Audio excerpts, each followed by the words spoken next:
The air conditioning unit above the plastic chair hums a tired, mechanical tune, a futile attempt against the heat that presses in even here, in this sterile, beige box of an office.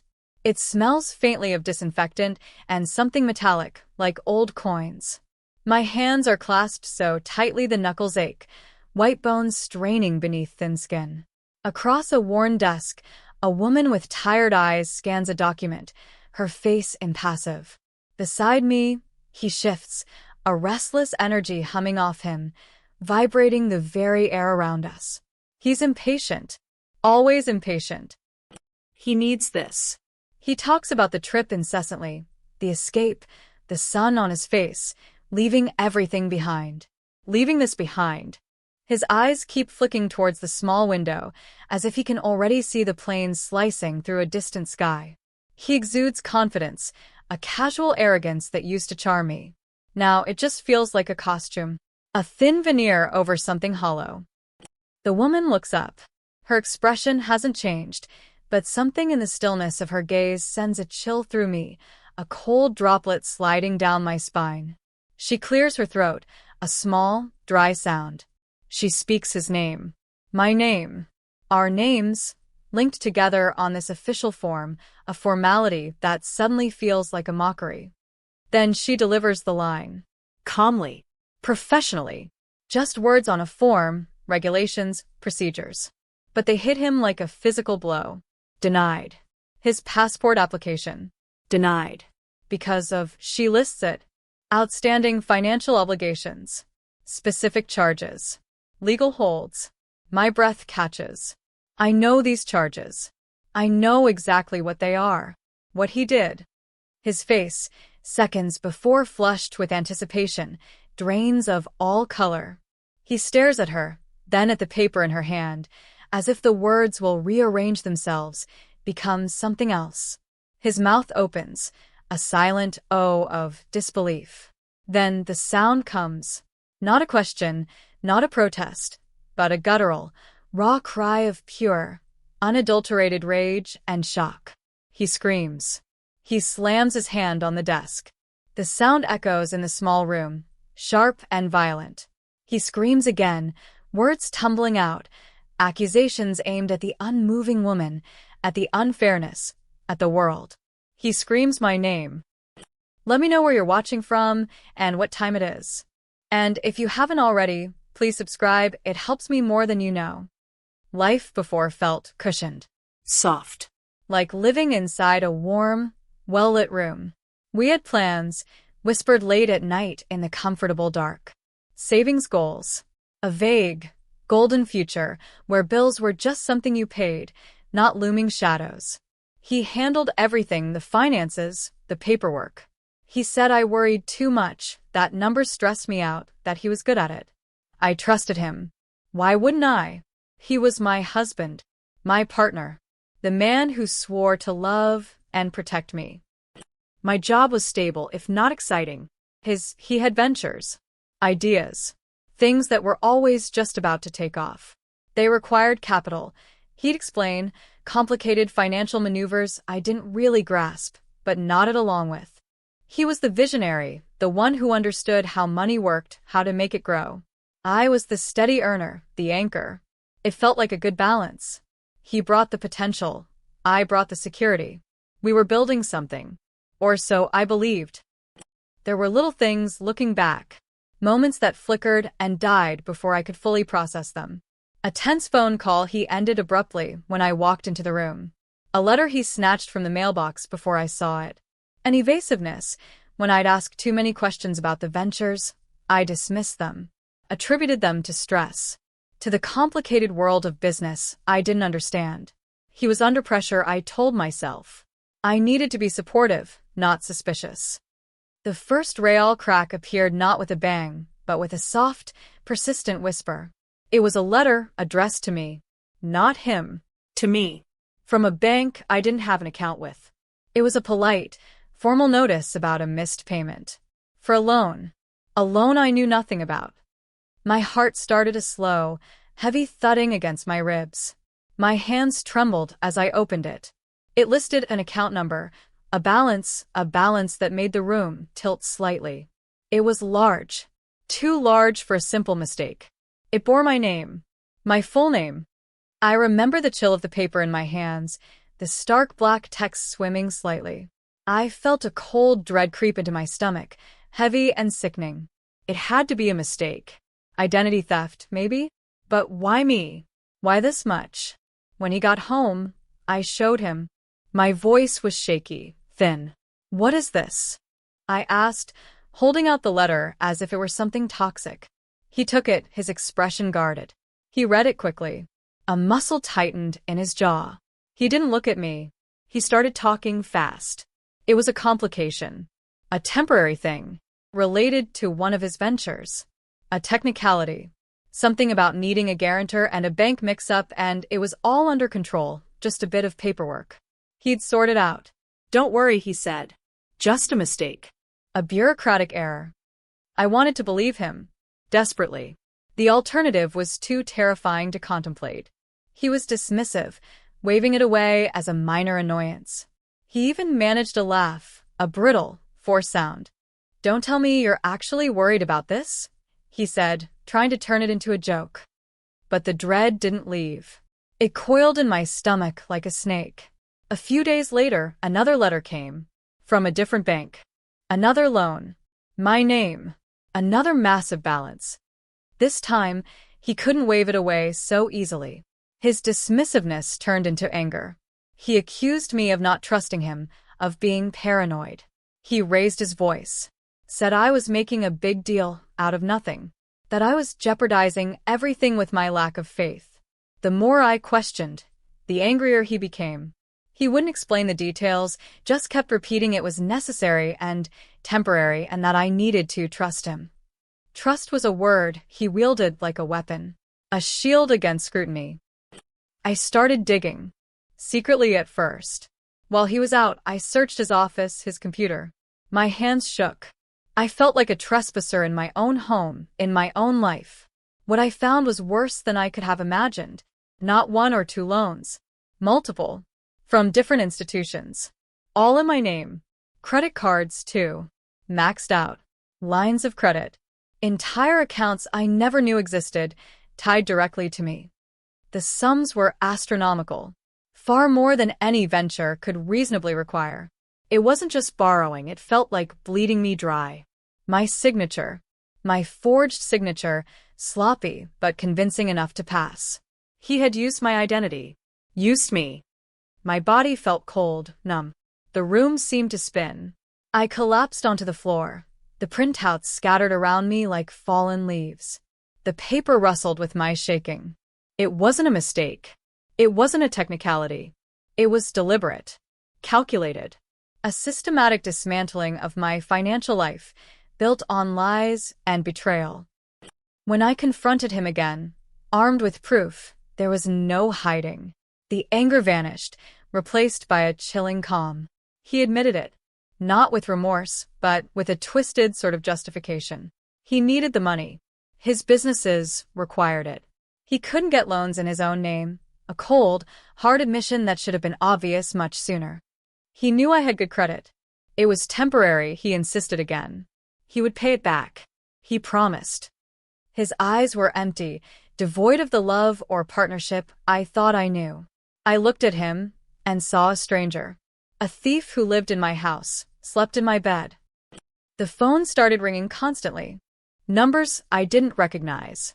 Letters piled up. Demand notices. Legal threats. My credit score, once pristine, plummeted into the abyss. Applications for simple things, a new phone contract, car insurance, were denied. Denied. The word became a hammer blow, echoing the larger denial of my reality. I was living a nightmare. Every day was a tightrope walk of dread. When would the next call come? What new debt would surface? How deep did this go? He grew distant, irritable. The house became a war zone of unspoken accusations and simmering resentment. He blamed me for the stress. Said I wasn't handling it well. Said if I had just trusted him, it would have been sorted by now. Gaslighting on a grand scale. I felt trapped. Financially, emotionally, my future felt stolen. Every penny I earned felt swallowed by this gaping maw of debt I didn't create. I couldn't talk to my family. The shame was too deep. How could I explain that my husband had financially ruined me? I researched forgery laws, fraud, spousal debt. The information was overwhelming, terrifying. Legal options felt complicated, expensive, and uncertain. He knew I was scared. He banked on it. He counted on me being too afraid to expose him, too afraid of the consequences for both of us, too afraid of the shame and the upheaval of a collapsing marriage. He expected me to eventually just accept it, to carry the weight of his actions.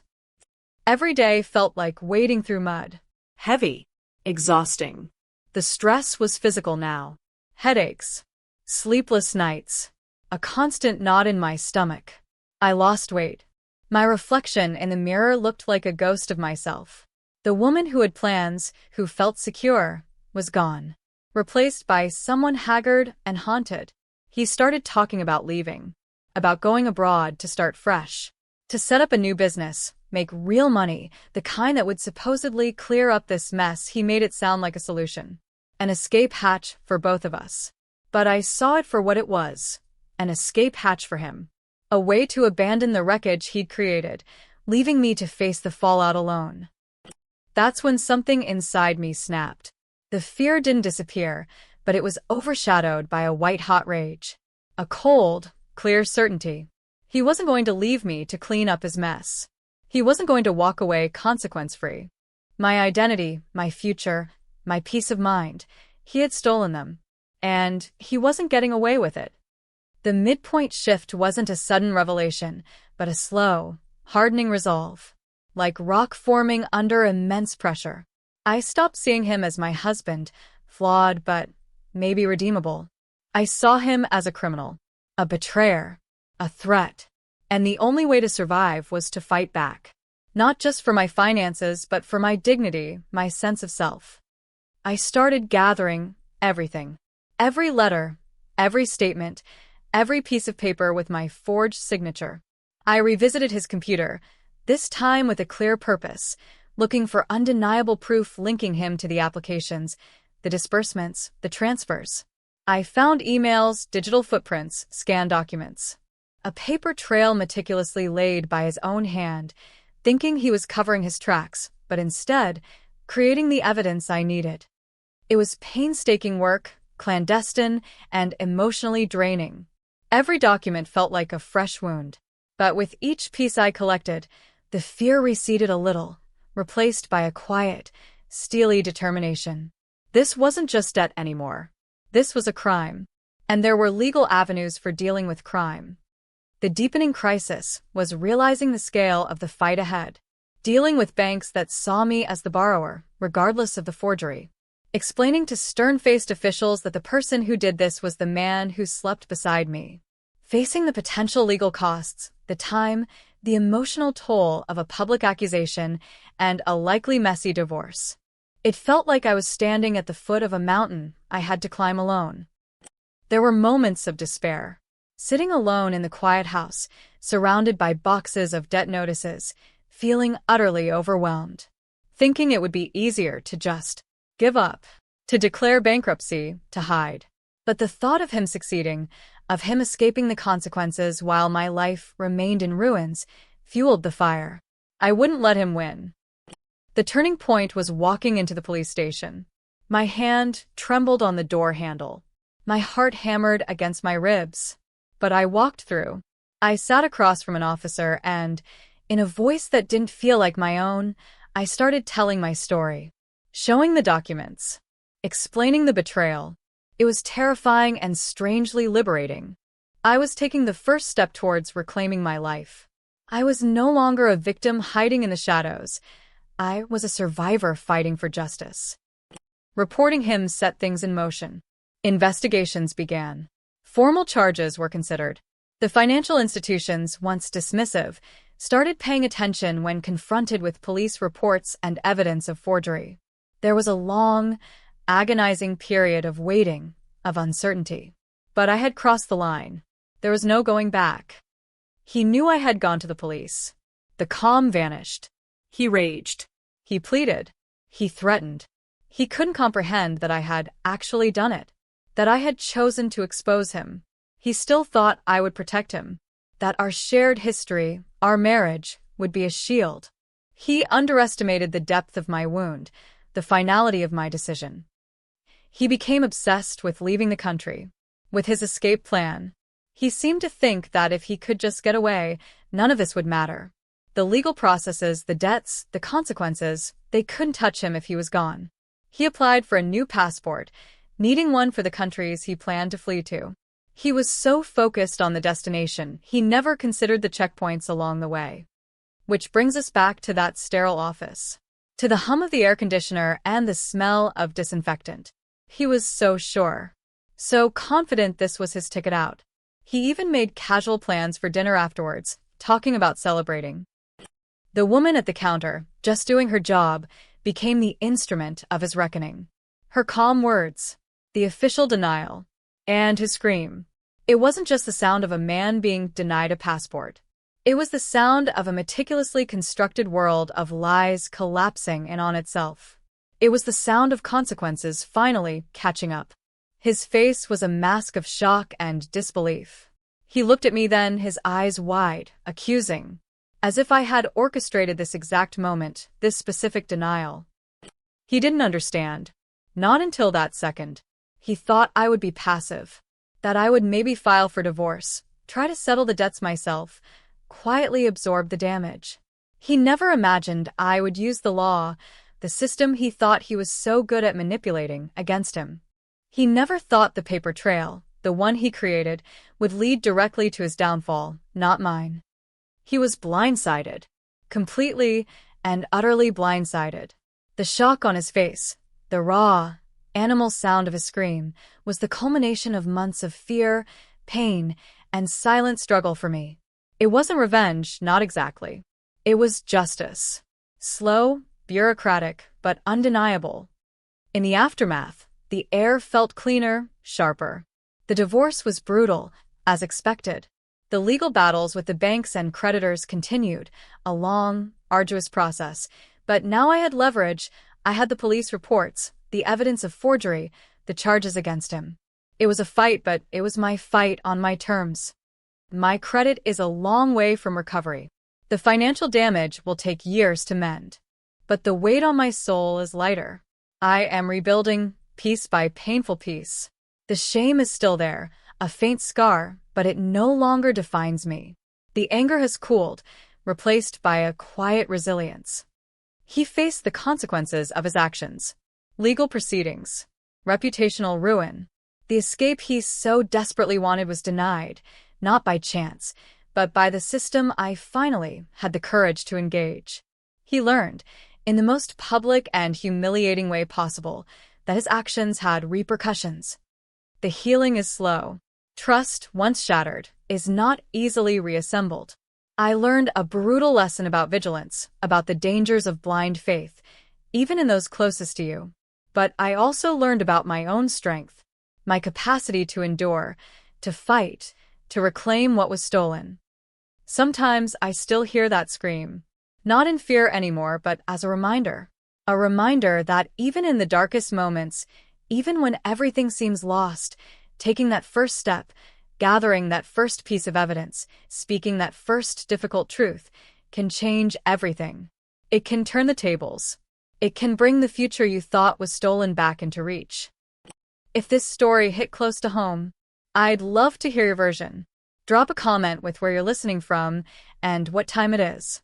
Thanks for being here. Subscribing helps bring more of these to life.